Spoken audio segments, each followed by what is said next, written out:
Hello students, welcome to today's class.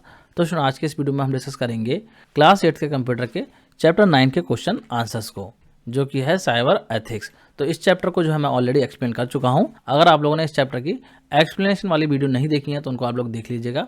उन videos के जो लिंक है वो आपको इस वीडियो के डिस्क्रिप्शन में मिल जाएंगे। इस चैप्टर को जो है मैंने 2 पार्ट में एक्सप्लेन करा है, तो दोनों पार्ट के जो लिंक हैं वो आपको जो है इस वीडियो के डिस्क्रिप्शन में मिल जाएंगे। तो चलिए आज के इस वीडियो को स्टार्ट करते हैं और डिस्कस करते हैं इस चैप्टर के क्वेश्चन आंसर्स को। तो सबसे पहले हम डिस्कस करेंगे इस चैप्टर के सेक्शन ए को, जिसमें कि कुछ फिल इन द ब्लैंक्स दे रखे हैं। तो चलिए इनको डिस्कस कर लेते हैं। पहले फिल इन द ब्लैंक की अगर हम बात करें तो इसमें बोला जा रहा है is a set of procedures, moral principles and ethical practices that regulates the use of a computer. मतलब कि क्या ऐसे सेट ऑफ प्रोसीजर्स हैं या फिर मोरल प्रिंसिपल्स हैं जिनको कि हम कंप्यूटर को यूज़ करते टाइम फॉलो करते हैं। तो ये होते हैं कंप्यूटिंग एथिक्स। तो यहाँ पे आप लिख देंगे कंप्यूटर एथिक्स। बात करते हैं क्वेश्चन नंबर 2 की। इसमें बोला गया है the simplest way to prevent plagiarism is, मतलब कि प्लेजिज्म को प्रिवेंट करने का सबसे सिंपल तरीका क्या है। तो यहाँ पे आ जाएगा सिटेशन। सिटेशन जो है सबसे सिंपल वे है प्लेजिज्म को अवॉइड करने का। बात करते हैं क्वेश्चन नंबर 3 की। इसमें बोला जा रहा है dash is an act of harming, harassing और targeting a person by another person using the internet in a deliberate manner. मतलब कि ऐसा एक्ट जिसमें कि एक पर्सन दूसरे पर्सन को हार्म करने के पर्पज से या फिर जो है उसको हरास करने के पर्पज से टारगेट करता है, तो इस एक्ट को क्या बोला जाता है। तो इसका आंसर हो जाएगा साइबर बुलिंग। बात करते हैं क्वेश्चन नंबर 4 की। इसमें बोला जा रहा है an illegal intrusion into a computer system और a network is known as, मतलब कि किसी कंप्यूटर में या फिर नेटवर्क में जो है इलीगल तरीके से एंटर होने के प्रोसेस को क्या बोला जाता है। तो इसका आंसर हो जाएगा हैकिंग। इस प्रोसेस को बोलते हैं हैकिंग। बात करते हैं क्वेश्चन नंबर 5 की। इसमें बोला जा रहा है dash is a term referring to a legal property right of a person over his her creation of mind both artistic and commercial. मतलब कि ऐसे लीगल राइट को क्या बोला जाता है जो कि किसी भी क्रिएटर को उसकी प्रॉपर्टी के लिए मिलता है, मतलब कि उसके आर्टिस्टिक या फिर कॉमर्शियल वर्क के लिए मिलता है। तो इसका आंसर हो जाएगा इंटेलेक्चुअल प्रॉपर्टी राइट। तो इस तरीके से कंप्लीट हो गया सेक्शन ए। अब हम डिस्कस करेंगे इस चैप्टर के सेक्शन बी को, जिसमें कि ट्रू फॉल्स दे रखे हैं। तो चलिए इन ट्रू फॉल्स को भी डिस्कस कर लेते हैं। पहले ट्रू फॉल्स की अगर हम बात करें तो इसमें बोला जा रहा है spams are unwanted bulk emails that come from strange sources. मतलब कि जो स्पैम होते हैं वो ऐसे बल्क ईमेल्स होते हैं जो कि अननोन सोर्सेज से आते हैं। तो आपको बताना है ये स्टेटमेंट जो है ट्रू है या फिर फॉल्स है। तो इस स्टेटमेंट की अगर हम बात करें तो ये बिल्कुल ट्रू है। अननोन सोर्सेज से बल्क में जो ईमेल आते हैं उनको ही हम स्पैम बोलते हैं। बात करते हैं क्वेश्चन नंबर 2 की। इसमें बोला जा रहा है hacking is the uses or intimation of the language and thoughts of another person and projection of them as one's own original work.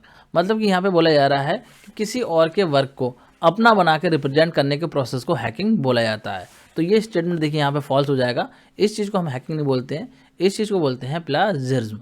तो इसलिए इसका आंसर हो जाएगा फॉल्स। बात करते हैं क्वेश्चन नंबर 3 की। तो क्वेश्चन नंबर 3 में बोला जा रहा है you can identify the secured website by looking at the green lock sign or HTTPS on the address bar. मतलब कि वेब ब्राउजर के एड्रेस बार में ग्रीन लॉक का साइन या फिर HTTPS को देख के आप पता लगा सकते हैं कि कोई वेबसाइट सिक्योर है या नहीं है। तो ये स्टेटमेंट बिल्कुल सही है। आप जो है ग्रीन लॉक का साइन देख के या फिर जो है HTTPS को देख के सिक्योर वेबसाइट का पता लगा सकते हैं। तो इसलिए इसका आंसर हो जाएगा ट्रू। बात करते हैं अगले क्वेश्चन की। तो नेक्स्ट क्वेश्चन में बोला जा रहा है a digital footprint is also known as a digital dossier. मतलब कि जो डिजिटल फुटप्रिंट्स होते हैं उनको डिजिटल डॉसियर भी बोला जाता है। तो ये स्टेटमेंट भी जो है बिल्कुल करेक्ट है, इसीलिए इसका आंसर हो जाएगा ट्रू। बात करते हैं क्वेश्चन नंबर 5 की।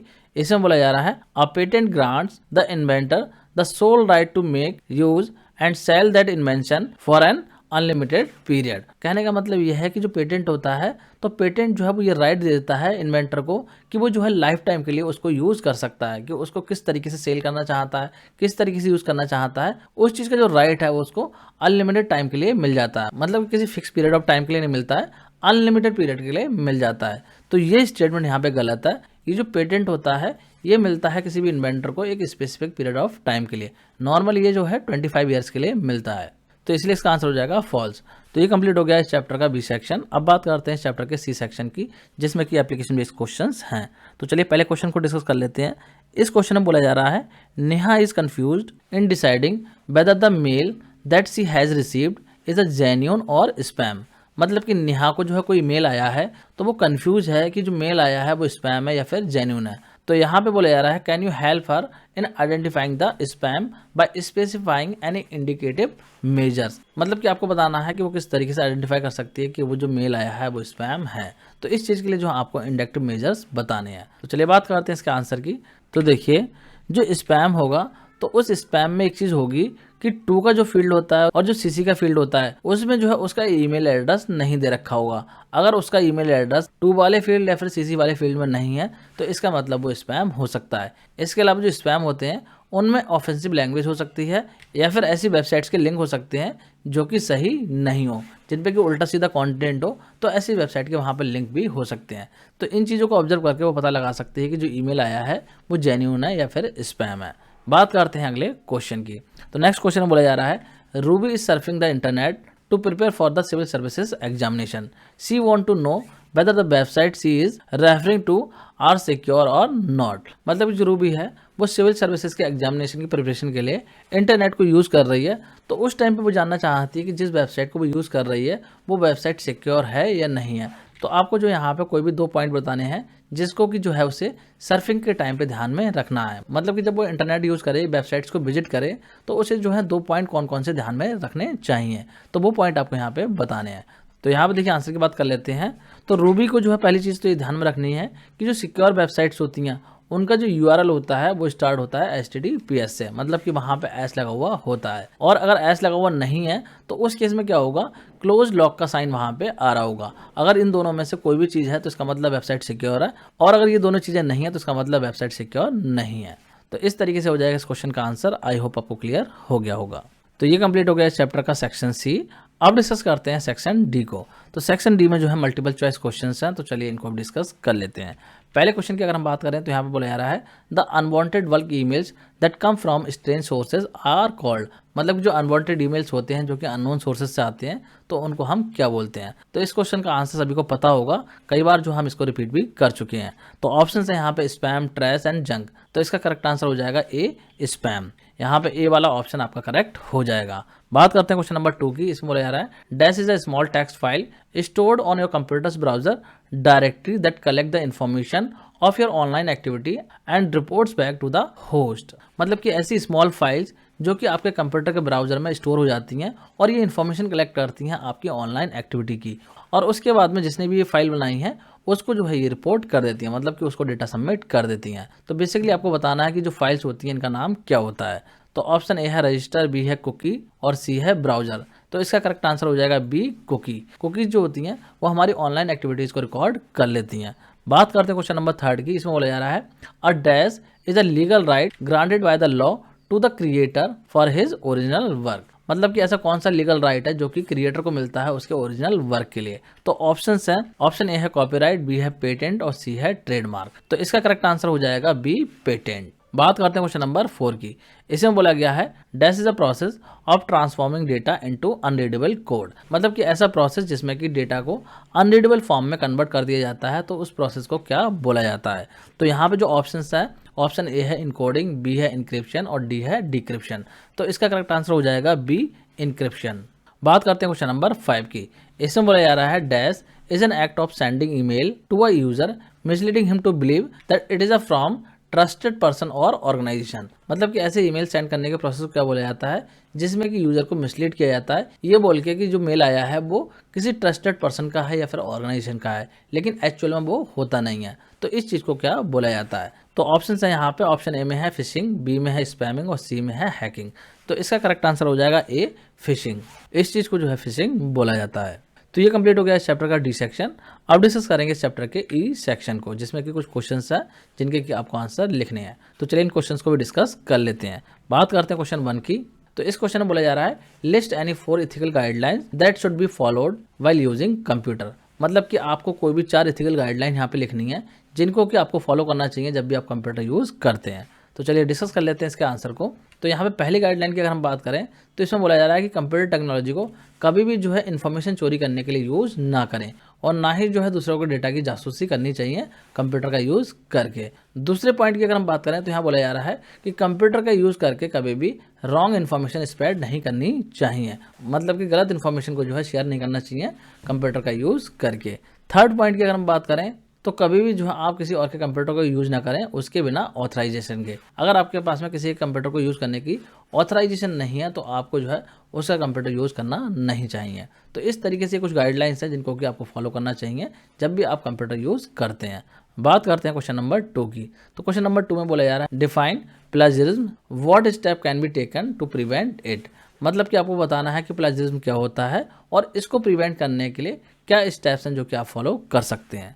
तो चलिए डिस्कस कर लेते हैं इसके आंसर को भी। देखिए प्लेजरिज्म की अगर हम बात करें तो इसका मतलब होता है कि जब आप किसी और की लैंग्वेज को या फिर थॉट को यूज़ करके और ऐसे प्रोजेक्ट करते हैं कि वो आपका ओरिजिनल वर्क है, तो इस चीज़ को बोला जाता है प्लाजिज्म। सिंपल वे में हम कह सकते हैं किसी और के वर्क को अपना बनाकर रिप्रेजेंट करना ही कहलाता है प्लाजिज्म। और इसको अवॉइड करने की अगर हम बात करें तो सिटेशन जो है वो सबसे बेस्ट तरीका है प्लाजिज्म को अवॉइड करने का। इसके अलावा अगर आप कहीं से मटेरियल उठाते हैं तो उसको जो है पैराफ्रेज कर सकते हैं, मतलब कि रीफ्रेज कर सकते हैं, और जो कोटेशंस होती हैं उनको हमेशा कोटेशन मार्क के अंदर रखना चाहिए। तो इस तरीके से जो हम प्लेजरिज्म को अवॉइड कर सकते हैं। तो ये हो जाएगा इस क्वेश्चन का आंसर। आई होप आपको क्लियर हो गया होगा। बात करते हैं अगले क्वेश्चन की। तो नेक्स्ट क्वेश्चन में बोला जा रहा है how can you protect the intellectual property right from getting violated. मतलब कि जो इंटेलेक्चुअल प्रॉपर्टी राइट होते हैं तो उनको हम किस तरीके से प्रोटेक्ट कर सकते हैं जिससे कि उनका कोई मिसयूज ना कर सके। तो चलिए डिस्कस करते हैं इसके आंसर को भी। तो देखिए इंटेलेक्चुअल प्रॉपर्टी को प्रोटेक्ट करने के लिए सबसे पहले जो आपको पेटेंट करा लेना चाहिए अपने इन्वेंशन का। दूसरा जो है आपको अपने आर्ट और पब्लिकेशन का कॉपीराइट ले लेना चाहिए। और थर्ड अगर हम बात करें तो हमेशा जो है रजिस्टर करा लें ट्रेडमार्क अपने प्रोडक्ट के लिए। जो भी आपका प्रोडक्ट है या जो भी आपका इन्वेंशन है उसके लिए आप क्या कर सकते हैं, ट्रेडमार्क रजिस्टर करा सकते हैं। तो इन तीनों चीज़ों का यूज़ करके जो आप अपने इंटेलेक्चुअल प्रॉपर्टी को प्रोटेक्ट कर सकते हैं। आई होप आपको क्वेश्चन भी क्लियर हो गया होगा। बात करते हैं क्वेश्चन नंबर 4 की। क्वेश्चन नंबर 4 में देखिए यहाँ पे बोला जा रहा है राइट शॉर्ट नोट ऑन। मतलब कि यहाँ पे ये टर्म्स दे रखे हैं जिन पे कि आपको शॉर्ट नोट लिखना है। बेसिकली इनको जो है आपको डिफाइन करना है। तो चलिए इनको वन बाय वन डिस्कस कर लेते हैं। सबसे पहले हम बात करते हैं स्पैमिंग की। तो स्पैमिंग की अगर हम बात करें तो स्पैमिंग क्या है, जो अनवांटेड बल्क ईमेल्स आते हैं इनको स्पैम बोला जाता है, और जो स्पैम्स होते हैं इनको भेजने के तरीके को बोला जाता है स्पैमिंग। और जो स्पैम होते हैं जनरली एक लार्ज नंबर में भेजे जाते हैं कमर्शियल एडवर्टाइजिंग के लिए। और देखिए जो स्पैम है वो एक तरीके का बहुत बड़ा सिक्योरिटी कंसर्न है, क्योंकि ये जो है डिलीवर कर सकते हैं ट्रोजन हॉर्स को, वायरसेस को, वॉर्म्स को, स्पाईवेयर को। कहने का मतलब ये है कि आपके कंप्यूटर में इनकी हेल्प से कोई भी वायरस एंटर कर सकता है या फिर कोई भी ऐसा मैलिशियस प्रोग्राम एंटर कर सकता है जो कि आपके कंप्यूटर को हार्म कर सकता है। तो बस इतना आपको स्पैमिंग में लिख देना है। बात करते हैं अगले टर्म की। तो नेक्स्ट टर्म है क्रैकर, कि क्रैकर क्या होता है। तो देखिए क्रैकर की अगर हम बात करें तो क्रैकर जो है वो टेक्निकल पीपल्स होते हैं जो कि एक तरीके के एक्सपर्ट होते हैं सिक्योरिटी को ब्रेक करने में। मतलब कि किसी कंप्यूटर की सिक्योरिटी को ब्रेक करने में ये एक्सपर्ट होते हैं, और इनका मेन पर्पस जो है इंपॉर्टेंट डेटा को चोरी करने का होता है, जैसे कि पासवर्ड है या फिर बैंक की डिटेल हो गई। तो इस तरीके की इन्फॉर्मेशन निकालने का इनका मेन पर्पस होता है, या फिर किसी कंप्यूटर में जो है ये डेटा को डिलीट भी कर सकते हैं। तो कई बार जो क्रैकर्स होते हैं वो इंपॉर्टेंट डेटा को निकालने के लिए की लॉगर्स का भी यूज़ करते हैं। की लॉगर्स जो है मैंने आपको चैप्टर में पढ़ा रखा है। अगर आप लोगों को समझना है कि की लॉगर क्या होता है तो आप जाके जो है एक्सप्लेनेशन वाली वीडियो देख सकते हैं। अब बात करते हैं अगले टर्म की। तो अगला टर्म है डिजिटल फुटप्रिंट। इसकी अगर हम बात करें तो डिजिटल फुटप्रिंट क्या है, एक तरीके का इंप्रेशन है या फिर इंफॉर्मेशन है किसी भी पर्सन के बारे में जो कि इंटरनेट पे अवेलेबल होती है उस पर्सन की ऑनलाइन एक्टिविटी के वजह से। मतलब कि ऑनलाइन जो भी एक्टिविटी आप करते हो या जो भी इन्फॉर्मेशन आप सबमिट करते हो उससे आपका क्रिएट हो जाता है डिजिटल फुटप्रिंट, या फिर आप कह सकते हो उसी इन्फॉर्मेशन को जो है डिजिटल फुटप्रिंट्स बोला जाता है। तो आई होप आपको ये टर्म भी क्लियर हो गया होगा। बात करते हैं अगले टर्म की। तो नेक्स्ट टर्म है सॉफ्टवेयर पायरेसी, कि सॉफ्टवेयर पायरेसी क्या होती है। तो सॉफ्टवेयर पायरेसी की अगर हम बात करें, जब एक सॉफ्टवेयर की जो है कॉपी बना ली जाती है और उनको जो है इलीगल तरीके से डिस्ट्रीब्यूट किया जाता है, तो इस चीज़ को बोला जाता है सॉफ्टवेयर पायरेसी। आई होप आपको क्लियर हो गया होगा। बात करते हैं अगले टर्म की जो कि है हैकिंग। हैकिंग की अगर हम बात करें तो हैकिंग जो है एक तरीके का इलीगल इंट्रूजन होता है किसी कंप्यूटर में या फिर किसी के नेटवर्क में। मतलब कि इलीगल तरीके से किसी कंप्यूटर में या फिर नेटवर्क में एंटर होने के प्रोसेस को बोला जाता है हैकिंग। और कई बार हैकिंग जो है वो कंप्यूटर्स को हार्म करने के लिए भी की जाती है या फिर डेटा को डिलीट करने के लिए भी की जाती है। इसके अलावा हैकिंग से जो एप्लीकेशंस होते हैं उनको डिस्टर्ब करके कोई मालवेयर जो है कंप्यूटर में स्प्रेड किया जा सकता है, या फिर किसी प्रोग्राम का लॉजिक भी चेंज किया जा सकता है। सिंपल वे में अगर हम बात करें तो प्रोग्राम का बिहेवियर चेंज किया जा सकता है जिससे कि वो जो है कुछ मैलिशियस एक्टिविटी परफॉर्म कर सके। अब बात करते हैं अगले टर्म की जो कि है फिशिंग। तो देखिए फिशिंग क्या होती है। फिशिंग जो है एक ऐसा तरीका है जिसमें कि यूजर को मिसलीड करता हुआ ईमेल भेजा जाता है और ये बिलीव कराया जाता है कि जो ईमेल आया है वो ट्रस्टेड पर्सन से है या फिर ऑर्गेनाइजेशन से है, जिससे कि यूजर की सेंसिटिव इन्फॉर्मेशन है उसको निकाला जा सके मैलिशियस पर्पसेस के लिए। तो तो फिशिंग को भी जो हम कई बार डिस्कस कर चुके हैं, यहाँ पर ज़्यादा बताने की ज़रूरत नहीं है। तो इस तरीके से हो जाएगा इस क्वेश्चन का आंसर। आई होप आपको क्लियर हो गया होगा। और स्टूडेंट इसी के साथ जो है आपका ये चैप्टर फिनिश हो गया है, मतलब कि इस चैप्टर में जितने भी क्वेश्चन थे उन सारे क्वेश्चंस को हम डिस्कस कर लिया है। तो स्टूडेंट आज के इस वीडियो को यहीं पे एंड करते हैं। अगले वीडियो में हम डिस्कस करेंगे नेक्स्ट चैप्टर को। तो स्टूडेंट आज के इस वीडियो में इतना ही। Thanks for watching.